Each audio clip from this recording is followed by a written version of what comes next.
Detik-detik dua wanita saling jambak di pinggir jalan Kendari, Sulawesi Tenggara usai tuding pelakor. Inilah detik-detik dua wanita saling jambak usai adu mulut karena saling tuduh di kota Kendari, Provinsi Sulawesi Tenggara, Sultra.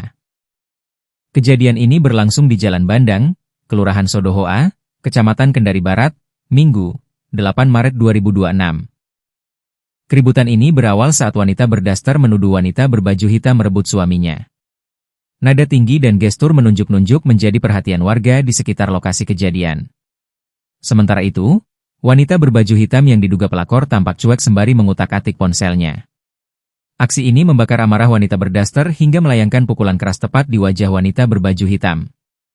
Tak sampai di situ, wanita berbaju hitam mencoba melawan dengan menghantam kepala lawannya menggunakan ponsel.